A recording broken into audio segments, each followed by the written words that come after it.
አትሌቲክስ ሲታወስ ስሟ በቀዳሚነት ይነሳል። የወርቃማ ባለድል አትሌቶች መነሻ ነች። በ1929 ዓመተ ምህረት የተመሰረተችው የበቆጂ ከተማ ይህች ከተማ ኢትዮጵያና አትሌቲክስን አስተዋውቃለች። በዓለም አትሌቲክስ መንደር ስሟ በድምቀት ይጠራል። የቱሪዝም ሚኒስቴር ባለፉት 4 ዓመታት የቱሪዝም መዳረሻዎችን ለማስፋት ታሳቢ ባደረገ መልኩ በቆጂን አንዷ የቱሪዝም መዳረሻ አድርጓታል። እንግዲህ በቆጂ ማለት እንደዚህ የምታምር ሀገር ነች። ከዚሁ ነው ብዙ አትሌቶች የመጀመሪያ ፈልቆ የወጡት። ከዚህ እንደዚህ ዌዘር ኮንዲሽን ዛሬ ደግሞ የአዲስ አበባ ህብረተሰብ ከአሰላ ከሌላ ከተለያየ ሀገር መጥቶ ይሄንን ሃይኪንግ ለመጎብኘት የመጡት ይሄን አረንጓዴ ግሪን ኤሪያ የሆነው በጣም ደስ የሚል ነው። ደራርቱ ቀነኒሳ ጡርዬ ገንዘቤ ዲባባ እዚሁ ሰርቶ ነው የወጡት። ፋጡማ ሮባ እንደ አጋጣሚ ደስ የሚለኝ ነገር እዚሁ ናት። እዚሁ አካባቢው እዚሁ ጋር ነው። እሷ ኡሉሌ የሚባለው ነው። ይሄ አሞታ ነው። ዳር ለዳር ናቸው። እዚሁ ከዚህ ጀርባ ላይ ሆኖ ነው ቤታቸው። እዚህም እየመጣች ልምምዷን ስትሰራ ነበረ። አሁን እዚህ አካባቢ ላይ ንጹህ የአየር ንብረት ነው ያለው። እዚህ አካባቢ ላይ የሚመረተው ምርቶች የሚረቡ ከብቶች ንጹህ ወተት ነው። ሳር የሚበሉ ስለሆነ ንጹህ ገብስ ነው እዚህ የምታገኘው። ይሄን አየር ደግሞ በተጨማሪ ሲያገኙ በቃ ሞር አክቲቭ ሆኖ ጥንካሬያቸው ምናቸው ሁሉ እንደዛ ጠንክሮ ነው የሚወጡት። ይሄ ነው ብዬ ገምታለሁ እንትኑ ምስጥሩ።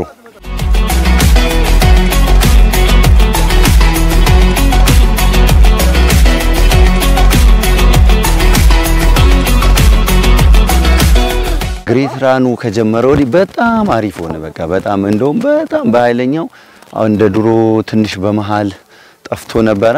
አሁን ያ ነገር ተስተካክሎ ሞር በቃ ይሄ ግሬት ራኑ በመምጣቱ ይሄ ሃይኪንግ በመደረጉ ብዙ ነገሮች የተሻሻሉ ብዙ ነገሮች ደግሞ ለኛም ተስፋ የሆኑ ነገሮች አሉ።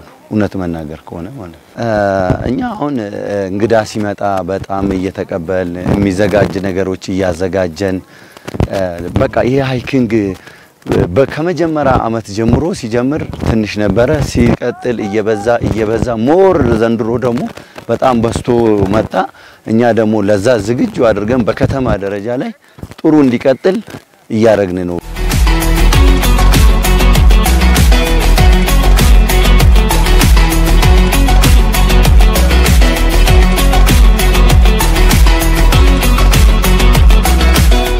ቱሪስቶች ናቸው በዚህ ላይ የተሳተፉትና በጣም ደስ ይል ነበር። ያው በቆጂና አካባቢው ነፋሻማ ተራሮች የበዙበት አካባቢ ነውና ከሩጫው ጋር እንደዚህ ፌስቲቪቲ መንፈስ እንዲኖረው የሃይኪንግ ውድድር አብሮ መዘጋጀቱ በጣም ደስ የሚል ብዙዎችም ኢንጆይ ያደረጉት ነው ብዬ አስባለሁ። ያው እኔም ስለተገኘው በጣም ደስ ብሎኛል። ኢትዮጵያ ከዓለም አቀፍ ስፖርት ቱሪዝም በብዙ መጠቀም ትችላለች። የስፖርት ቱሪዝም ለአገር እድገት ገጽታ ግንባታ ያለው ሚና ለማጎልበት መንግስት ከግሉ ዘርፍ ጋር በቅንጅት እየሰራ ይገኛል። በቆጂ ትንሽ ከተማ ብዙ መሰረተ ልማት ያልተሟላላት ግን ለኔ በጣም ልቤ ውስጥ የቀረች ስለበቆጂ ባገኘሁት አጋጣሚ ሁሉ አውርቻ አይሰለቸኝም። አንድ ነገር አላት። ከዛ በላይ ደግሞ እንግዲህ ዓለም ላይ ትልቅ የሆኑት አትሌቶቻችን የወጡባት ከተማ ስለሆነች የተለየ ስሜት አለኝ።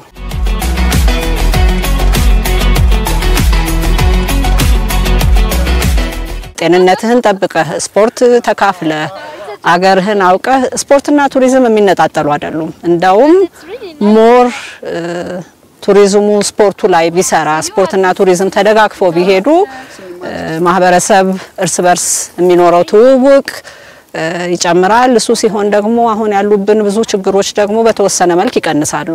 የቀን ተቀን ህይወታቸው ስፖርት ይሆናል። ስፖርት ለአንድ ማህበረሰብ በጣም ወሳኝ ነው። ምክንያቱም ስፖርትን ዘይቤው ያደረገ ወይም ስፖርት ላይ ብዙ የሚሳተፍ የማህበረሰብ አባል ሲኖር መጥፎ ነገር የማሰብ እድሉ በጣም አናሳ ነው። ከጤንነትም አኳያ ከሀገር ግንባታም ለጭንቅላት ካለውም ሰላም አኳያ ስፖርት ምንም የሚያጠያይቅ ነገር አይደለም።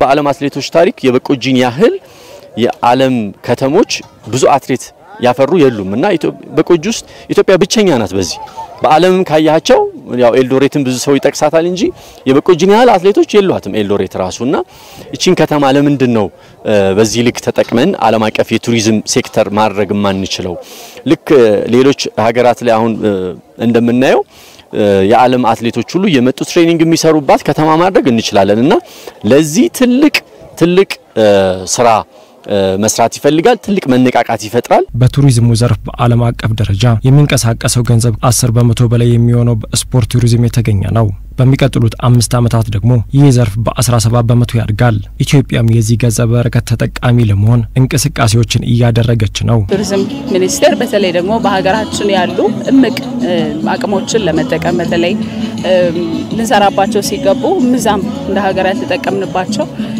የተለያዩ የንዑስ ዘርፎችን በመለየት እነሱ ላይ በስፋት እየሰራ ቆይቷል ከነዚህ መካከል አንደኛው የስፖርት ቱሪዝም ነው በተለይ ደግሞ ሀገራችን በዓለም አቀፍ ደረጃ ለጥቁር ህዝቦች ጭምር ኩራት መሆን የቻሉ አትሌቶችና ለሚያበረከተች ናት ስለዚህ ይሄንን ትልቅ አቅማችንን መጠቀም ይገባናል በሚል ከዛ ባሻገር ደግሞ ሀገራዊ ስሜትን እርስ በርስ መተዋወቅን የሀገር ውስጥ የቱሪዝም እንቅስቃሴውንም እንደዚሁ ለማጠናከር እንዲቻል በተለይ ከታላቁ ሩጫ በኢትዮጵያ ጋር በጋራ በመሆን በዚህ አመት የተለያዩ ከተሞች ላይ እንደዚህ የህዝብ የሚሳተፍባቸው ትልቅ ሩጫዎች ያዘጋጀን ቆይተናል አሁን ምንገኝበት የበቆጂ 3ኛው ነው ከዚህ በፊት ጅማ ላይ እንደዚህ ሐዋሳ ላይ ያካሂደናል አራተኛውን ደግሞ አሁን በቅርቡ አርባ ምንጭ ላይ እናካሂዳለን አሁን የ3ኛው ላይ በተለይ በቆጂ ደግሞ መሆኑ በተለየ ሁኔታ ትርጉም እንዲኖረው ያደርጋል ምክንያቱም ይሄ ቦታ የትልልቅ አትሌቶች መፍለቂያ ቦታ ነው ከዛ ባሻገር ደግሞ በዓለም አቀፍ ደረጃም ስሙ ትልቅ እንደሆነ ይታወቃልና ከዛ አንፃር ግን ከአትሌቲክሱ ከስፖርት ቱሪዝሙ በአግባቡ መጠቀም እንዲችል ሰውም የምድሪቱ ምን ይዛለች የሚለውን መጥቶ በራሱ ደግሞ እንዳይ ለማድረግ እነዚህን ውድድሮች ስናካሄድ ቆይተናል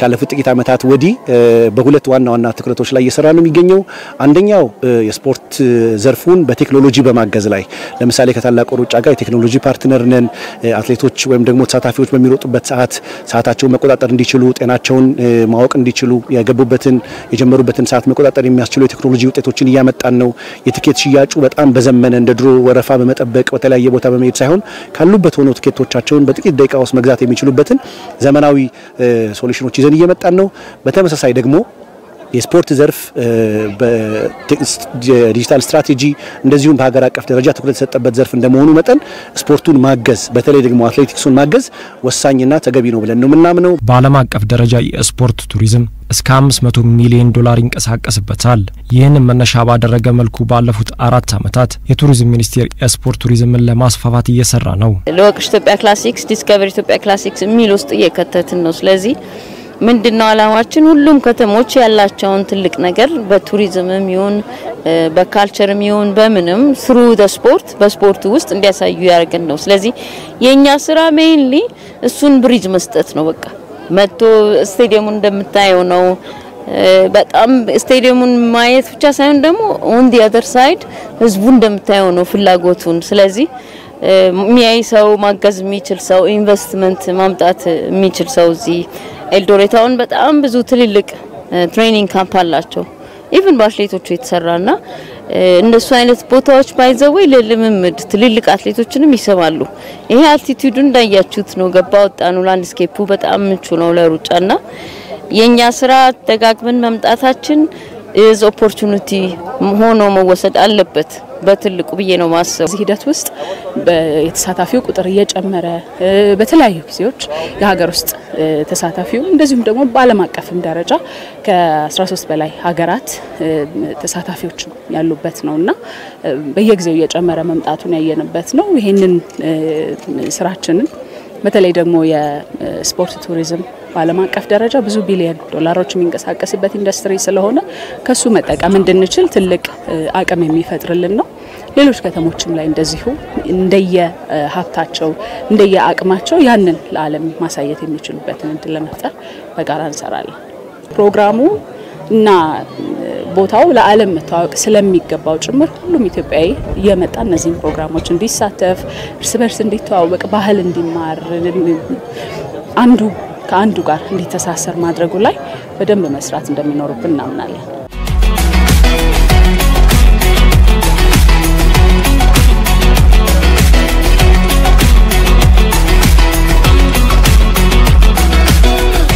የበቆጂ አምባሳደር ተብዬ እንግዲህ ተሰጥቶኛል ይሄንን ማዕረግ እንደ አንድ ተወላጅ ላለፉት 10 አመታት በኢትዮጵያ ሚዲያ ውስጥ ስለበቆጂ ብዙ እንዳወራ ብዙ በቆጂን እንዳስተዋወቀ ሰው ከኔ አሁንም ብዙ ይጠበቃል።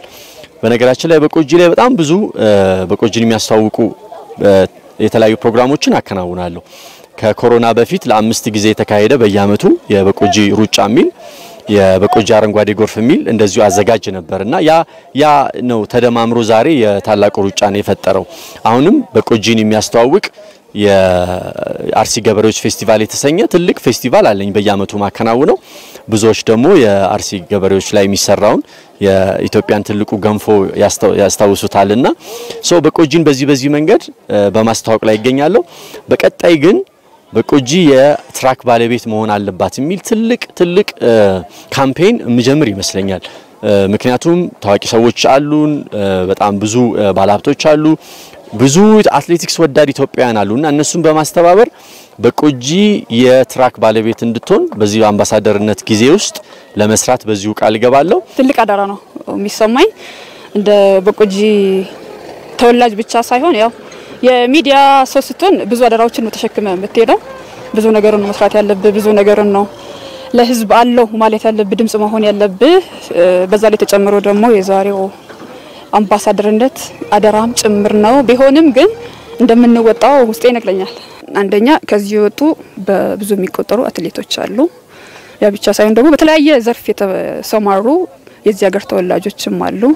ሲቀጥል ደግሞ የሚዲያ ሰው እንደመሆነ እኛ ከዚህኛው እንደገና ደግሞ ከመንግስት አካላት የሚሆን ዛሬ ይሄን ፕሮግራም ካሰናዱት ሰዎች ጋራ እንደ ብሪጅ ሆነን ድልድይ ሆነን በማገናኘት በቆጂ ያላትን ሀብት በማስተዋወቅ ትኩረት እንድታገኝ በማድረግ ባለኝ ማይክ ድምጽ በመሆን ዝግጁ ነኝ። ለዛ ነው ተጨማሪ አደራ ነው ያልኩት። ይሄ ደግሞ እንደሚሳካ በጣም እርግጠኛ ነኝ። ባለንበት በሚዲያ ዘርፍ በተለያዩ ፕላትፎርሞች እንደገና ደግሞ ሰዎችን በማነቃቃትና ትኩረት እንዲያገኝ በማድረግ እንደ ምን ሰራ ነው ውስጤ እየነገረኝ ያለው። ይሄን ደግሞ እንደምናሳካ ተስፋ አደርጋለሁ። የስፖርት ቱሪዝም በዓለም ላይ በከፍተኛ ፍጥነት እያደገ የመጣ ሲሆን የገቢ ምንጭ የሀገር ገጽታ ግንባታ የዲፕሎማሲ መሳሪያ ሆኖ ያገለግላል። ይህ ደግሞ ሀገራት ኢኮኖሚያቸውን ከማሳደግ በተሻገረ መልኩ እንደ ሶፍት ዲፕሎማሲ ይቆጠራል። ኢትዮጵያም ይህንን ለመጠቀም ባለፉት አመታት የስፖርት መሰረተ ልማትን ከመገንባት በተሻገረ መልኩ የስፖርት ቱሪዝም ላይ አበክራ እየሰራች ትገኛለች። ሀገር በቀል ስፖርት እንቅስቃሴዎቻችንም አሉ፣ ለዓለም ማስተዋወቅ አለብን። እነሱንም እንደ ቅርስ ዓለም እንዲያያቸው እንዲማርባቸው ማድረግም ይቻላል። ከእሴታችን ጋር የተሳሰሩ ብዙ የራሳችን ሀገር በቀል ስፖርታዊ እንቅስቃሴዎችም አሉ። ስለዚህ እነዚህን የመመዝገቡ የማጥናቱ ስራ በስፋት ይሰራል። በተለይ ደግሞ የተቋማችን አንዱ ተጠሪ ተቋም ሆኖ የኢትዮጵያ ቅርስ ባለስልጣን ጋር በጋራ በመሆን ብዙ ስራዎች ይሰራሉ። እንደዚሁም ሌሎች ሚኒስቴር መስሪያ ቤቶች ለምሳሌ የባህልና ስፖርት ሚኒስቴር ጋር በጋራ በመሆን የምንሰራቸውን ስራዎች በጋራ እያቀድን ነው የምንገኘው። እግር ኳስ አንደኛው ነው። ይህንን በዓለም አቀፍ ደረጃ መጠቀም እንዲቻል እንደሚታወቀው ደግሞ ጠቅላይ ሚኒስትራችን ኢትዮጵያ የአፍሪካ ዋንጫን እንድታዘጋጅ ጭምር የተለያዩ መልእክቶችን ሲያስተላልፉ እንደነበረ ይታወቃል። እንዲሁም ጎንዮሽ ምክክሮችም እንደዚሁ እየተደረጉ ነው። መሰረተ ልማት የማሟላት ጉዳይም እንደዚሁ ትልቅ ስቴዲየሞቻችን በብዙ ከተሞች ላይ እየተጠናቀቀ ነው የሚገኘው ግንባታቸው። ስለዚህ ይሄ አብሮ ጎን ለጎን የሚሄድ ነው። መሰረተ ልማት ግንባታው፣ የኮሪደር ልማት ስራው እና ደግሞ የማስተዋወቅ ሰው ሀገር ውስጥ ያለውንም አቅም እንዲመለከት ማድረግ ላይ ብዙ ልንሰራቸው የሚገቡ እንዳሉ እናምናለን። በእቅዳችን ውስጥ እያካተትናቸው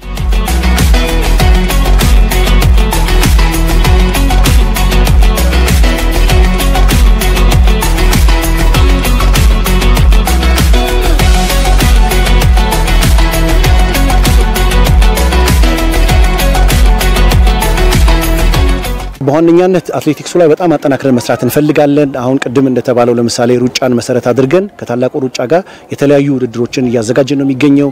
ለወቅሽ ኢትዮጵያን ኢኒሺዬቲቭንም ተከትለን ደግሞ በአራት ከተሞች ውስጥ ከሚካሄዱት ውድድሮች ውስጥ 3ቱን ስፖንሰር አድርገን እየሰራን ያለነው።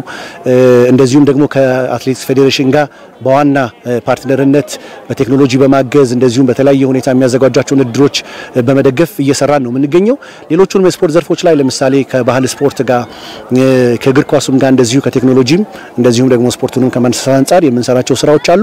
የበለጠ ግን ሞር ስፖርቶቹ እያደጉ ከኛ ጋር ለመስራት ዝግጁ በሆኑ መጠን አብረን የምንሰራ ይሆናል። አሁን ላይ ግን በዋነኛነት ትኩረት አድርገን የምንሰራው ከአትሌቲክሱ ዘርፍ ጋር ነው ማለት ነው። ብዙሃኑ ሰው ለከተማው እንደ ስፖርት ወዳድነቱ አትሌቲክስ ሩጫን ወዳድነቱ ከምኑም በላይ በዚህ 4 አመት የሰውን ሞራል ሰው የሰውን ኢንስፓይሬሽን ማምጣቱ ነው ለኛ ትልቁ ነገር።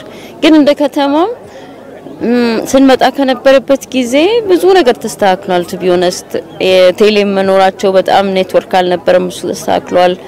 ኢንፍራስትራክቸሮች ላይ የተወሰነ ነገሮች ተሰርተዋል። በሆስፒታሊቲው እኛ ከምናቀውና የሰው ደግሞ ይሄ ተስፋ ይሄ ወደፊት ማየት በሩጫው ተመልሶ ይመጣ ይመስላልና 4 አመት እንደዚህ ከሆነ እንግዲህ ወደፊት ሞር ከዞኑም ድጋፍ ከከተማውም ድጋፍ ከክልሉም ድጋፍ በደንብ እየተሰጠው በቆጂ ኢንተርናሽናል ቦታ ነው ኢንተርናሽናሊ ሪኮግናይዝ የተደረገ ቦታ ነው። እንደሱ ዲዘርቭ ያደርጋል ብዬ አስባለሁ። በቅርቡ የጅማ ላይ የተካሄደው ለመጀመሪያ ጊዜ ነው እዛ ሲካሄድና እሱን ገምግመን ነበረ። በተለይ ደግሞ የመጀመሪያ መሆኑም ይፈጥረው የእንቅስቃሴ አለ አገልግሎት ሰጪዎች ከትንንሽ አገልግሎት ሰጪዎች ጀምሮ እስከ ትልልቆቹ ጭምር የትራንስፖርት ሰጪዎችም በሆቴሎችም በጣም ትልቅ መነቃቃት ነው የሚፈጥረው። በሚሊዮን ብሮች ነው የምናወራው እዚህ ውስጥ። ይሄ ትልቅ ተስፋ የሚሰጠን ነገር ነው። ይበልጥ ደግሞ እየተሳሰረ ሲሄድ ይበልጥ ደግሞ ክልሎች እየተሳተፉበት የራሳቸው አድርገው እየሰሩበት ሲሄዱ ከኛ ተቋም እና የታላቁ ሩጫ ባሻገርም እነዚህን ሁነቶች ራሱ መንግስታዊ መዋቅሩ ያዘጋጃቸው ትልልቅ ሁነቶች እየተዘጋጁ ሲመጡ ደግሞ ምን ያህል የኢኮኖሚ መነቃቃትን ሊፈጥር እንደሚችል የተመለከትንበት ነው።